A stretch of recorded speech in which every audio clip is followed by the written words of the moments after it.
Selamat pagi pemirsa, apa kabar Anda hari ini? Senang sekali kami dapat menjumpai Anda dalam berita Papua hari ini.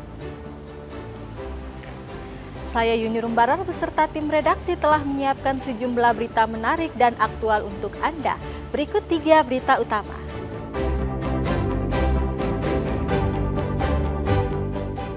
Seorang tukang bangunan di Kabupaten Manokwari membunuh majikan dan sembunyikan jenazah di dalam septic tank.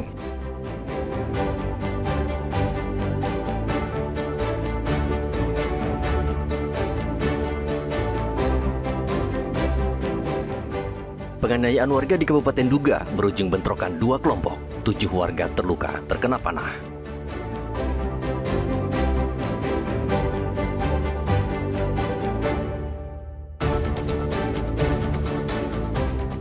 Empat korban terseret arus sungai di Kabupaten Duga ditemukan tewas, 14 lainnya masih hilang.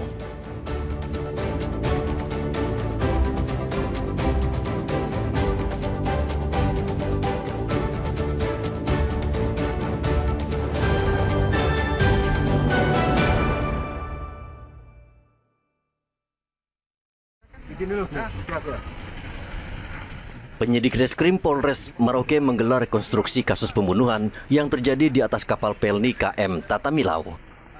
Rekonstruksi harusnya digelar di area pelabuhan, namun dipindahkan ke halaman Polres Merauke karena alasan keamanan para tersangka.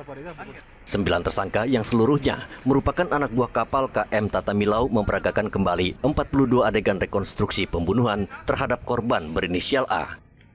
Rekonstruksi memperlihatkan kronologi kejadian yang bermula ketika korban membawa sebilah parang saat berada di atas kapal. Korban sempat dimintai turun oleh awak kapal namun ia menolak hingga akhirnya terjadi pengeroyokan yang menyebabkan korban meninggal dunia. Rekonstruksi disaksikan oleh penyidik Satreskrim Polres Merauke, jaksa penuntut umum, serta perwakilan masyarakat di mana peran korban diperagakan oleh warga. Jadi terkait dengan rekonstruksi kami laksanakan di halaman Polres Merauke, mengingat kalau kita laksanakan di TKP atau di daerah pelabuhan, kami ini kan terkait keamanan, terus situasi di area pelabuhan mengganggu aktivitas. Makanya kami setelah pertimbangan minta petunjuk sama pimpinan, jadi kami alihkan ke halaman Polres Merauke. Terkait dengan adanya adegan-adegan dari rekonstruksi ini itu untuk memperjelas peran para diduga pelaku, peran masing-masing, dan untuk kegiatan ini untuk memperjelas bahwa terkait dengan adanya penganiayaan ini bisa menimbulkan meninggalnya seseorang, menghilangkan nyawa seseorang. Terkait dengan rencana bukan perencanaan. Iya. Pembunuhan di atas kapal penumpang terjadi pada 21 Agustus 2025. Polisi memastikan seluruh tersangka diproses sesuai hukum yang berlaku dan terancam hukuman penjara maksimal 20 tahun. Saat ini berkas perkara 9 tersangka dalam tahap pelimpahan ke kejaksaan agar segera disidangkan. Muhammad Ridwan dan Rian Tonai melaporkan dari Merauke, Papua Selatan.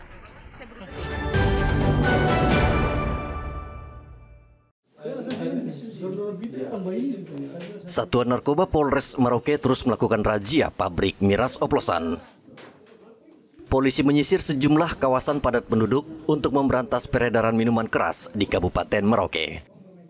Polisi menemukan pabrik minuman keras rumahan atau oplosan di permukiman padat di Kaliweda, Kabupaten Merauke pada hari Selasa. Ratusan liter minuman keras yang disimpan di dalam rumah serta barang bukti pembuatan miras langsung dimusnahkan di lokasi. Lokasi produksi cukup rapi dan tersembunyi sehingga aparat sempat terkecoh. Nah, ini menjadi Sopi. Dan hari ini kita dari Cipto 3 dan 1 Narkoba melaksanakan penggerebekan di Jalan apa? Kompleks Mayu. Kompleks Mayu, Jalan Kaliweda. Kaliweda. Ini ada 2 rumah ini dengan rumah sebelah di sebelah siap untuk diproduksi juga. Oke, kita tetap beratas terkait dengan karena ini bahan-bahannya kasihan ini dari Feripan yang dimasak. Oke. Polisi juga menangkap pemilik rumah serta 1 pelaku diduga terlibat memproduksi minuman keras oplosan. Peredaran minuman keras di Merauke marak terjadi. Pelaku memilih permukiman padat untuk memproduksi minuman keras oplosan agar tidak tercium aparat. Muhammad Ridwan dan Rian Tonai melaporkan dari Merauke, Papua Selatan.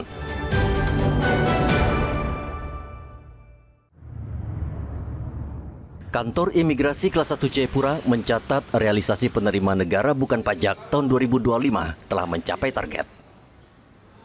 Pendapatan tersebut melampaui target berkat meningkatnya permintaan pembuatan paspor masyarakat dengan nilai mencapai 3,1 miliar rupiah. Selain paspor penerbitan izin tinggal, keimigrasian juga menambah pemasukan negara sebesar 2,2 miliar rupiah sejak Januari tahun ini. Kepala Kantor Imigrasi Kelas 1 Jayapura Sutejo mengatakan capaian ini berkat optimalisasi pelayanan dan perluasan program jemput bola yang dijalankan seluruh tim kantor imigrasi. PNBP Kantor Imigrasi Kelas 1 TPI Jayapura periode Januari sampai Oktober 2025 di angka 5.338.145.313 rupiah.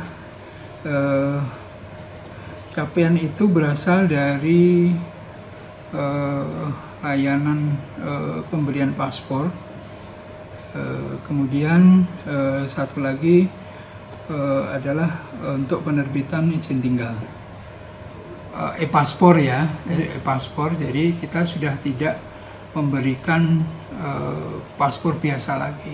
Jadi kita sudah e-paspor semua mulai November 2025. Mulai awal November 2025, Kantor Imigrasi Jayapura tidak lagi menerbitkan paspor biasa dan sepenuhnya beralih ke paspor elektronik. Imigrasi mengimbau warga yang akan mengurus paspor baru atau perpanjangan terlebih dahulu mendaftar lewat aplikasi imigrasi sehingga tidak lama mengantre. Hendra dan Riantonai melaporkan dari Kota Jayapura, Papua.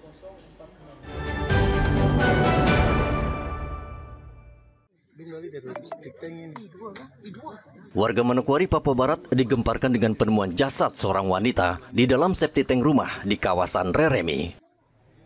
Korban merupakan istri dari seorang pegawai kantor pelayanan pajak Manokwari yang sebelumnya dilaporkan hilang.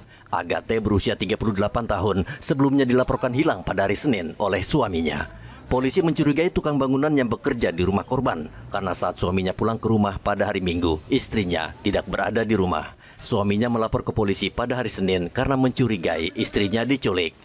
Polisi bergerak cepat dan menangkap pelaku yang bersembunyi di sebuah kampung. Usai diinterogasi, pelaku mengaku membunuh korban dan menyembunyikannya di dalam septic tank. Jadi terkait kasus penculikan yang di ini, kita sudah lakukan penangkapan terhadap pelaku. Kemudian kita sekarang lagi proses pendalaman dan proses lidik-sidik. Sekarang posisinya kita sudah tetapkan tersangka dan sudah kita tahan di rutan Polres Manokwari. Hasil visum tadi malam yang dilakukan oleh RSUD itu memang waktu kita temukan itu memang sudah ada bekas luka di dada korban sebanyak 3 luka tikaman.